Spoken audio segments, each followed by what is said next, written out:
उसके अंदर पानी डला हुआ है। अब हुआ यह कि एक दूसरा बड़ा जग है जिसमें दूध है, तो क्या करेंगे आप? पानी वाले ग्लास में दूध उंडेलना शुरू करेंगे। अगर उंडेलेंगे तो क्या होगा?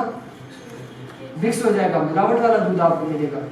लेकिन अगर आप ये चाहते हैं आपको प्योरीफाइड अच्छी क्वालिटी का प्योर दूध मिले, तो फिर आपको वो पहले से पानी उसमें से गिराना होगा। आपके गिलास में गंदा पानी है, बदबूदार है, उसमें मुख्तलिफ गंदी गंदी चीज़ें भरी हुई हैं आपके गिलास में।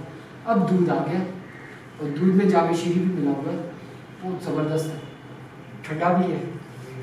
तो फिर उस सूरत में वो जो ग्लास है गंदे वाला, तो उसको पहले आपको क्या करना पड़ेगा? खाली उसको गिराना पड़ेगा, फिर उसको अंदर से मांजना पड़ेगा, धोना पड़ेगा। और अपने आप की धुलाई कोई भी करना नहीं चाहता, अपनी इस्लाह, क्योंकि ये पेनफुल प्रोसेस है।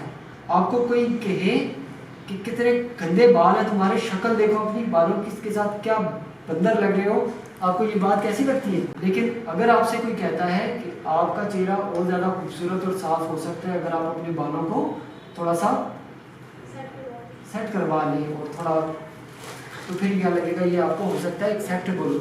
लेकिन फिर भी आप कहेंगे यार कौन जाएगा, बाल कटवाएगा, खर्चा करेगा, टाइम बैठेगा, पेनफुल अगर फील होता है आपको, तो आप नहीं करेंगे। तो अपने आप को अंदर से मांझना भी ज़रूरी है, अपने आप को उसके लिए प्रिपेयर करना भी ज़रूरी है। यानी मेरे कहने से मुराद ये है कि जो कुछ आपको पहले से आता है, जो कुछ आपने पहले से सीखा हुआ है, उसको भुलाना भी पड़ेगा। आपने शानदार ज़िंदगी जीनी है, खुश रहना है, भूख में रहना है, तो आपको करना होगा।